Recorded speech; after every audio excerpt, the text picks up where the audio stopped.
गैर हतमी गैर सरकारी नताइज सामने आ रहे हैं। नवाबशाह से गैर हतमी गैर सरकारी नतीजा शामिल करते हैं, जहां पर एक बड़े मार्जिन से शिकस्त देखने को मिली है। NA 207 के 222 पोलिंग स्टेशन का गैर हतमी और गैर सरकारी नतीजा पीपल्स पार्टी के आसिफ अली जरदारी 97,739 वोट लेकर पहले नंबर पर हैं, जबकि आज़ाद उम्मीदवार सरदार शेर मोहम्मद रिंद 31,397 वोट लेकर दूसरे नंबर पर हैं। इस तरह आसिफ अली जरदारी ने तकरीबन 65,000 वोट से इन्हें शिकस्त दी है। बिल्कुल, अपने नाज़रीन को बता रहे हैं कि यहाँ पर पीपल्स पार्टी आगे है। नवाबशाह के NA 207 के 222 पोलिंग स्टेशन का गैर हतमी गैर सरकारी नतीजा सामने आया है। पीपल्स पार्टी के आसिफ अली जरदारी 97,739 वोट लेकर पहले नंबर पर हैं, जबकि आज़ाद उम्मीदवार सरदार शेर मोहम्मद रिंद ने 31,397 वोट लिए हैं, जिसके बाद वो दूसरे नंबर पर मौजूद हैं। तो यहाँ अपने नाज़रीन को बताते चलें कि पीपल्स पार्टी जीतती हुई नजर आ रही है नवाबशाह में, और NA 207 के 222 पोलिंग स्टेशन के ये गैर हतमी और अभी तक जितने भी गैर हतमी गैर सरकारी नताइज मौसूल हुए हैं उसमें एक सबसे बड़ी शिकस्त ये सामने आ रही है जो आसिफ अली जरदारी ने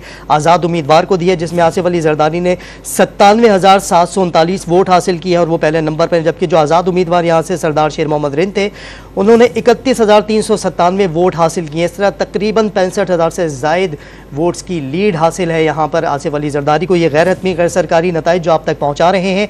नवाबशाह का ये गैर हतमी गैर सरकारी नतीजा है NA 207 के 222 पोलिंग स्टेशन के गैर हतमी और गैर सरकारी नतीजा, जिसके मुताबिक पीपल्स पार्टी के आसिफ अली जरदारी 97,739 वोट लेकर पहले नंबर पर है, जबकि आज़ाद उम्मीदवार सरदार शेर मोहम्मद रिंद ने 31,397 वोट लेकर दूसरे नंबर पर मौजूद हैं। आसिफ अली जरदारी ने यहाँ तकरीबन 65,000 से जायद वोट्स की लीड हासिल की है। ज्यादा भारी मार्जिन से इन्होंने उनको शिकस्त दी है और यहाँ पर पीपल्स पार्टी जीतती हुई नजर आ रही है। आसिफ अली जरदारी ने 97,739 वोट लिए हैं, जिसके बाद वो यहाँ पर पहले नंबर पर हैं।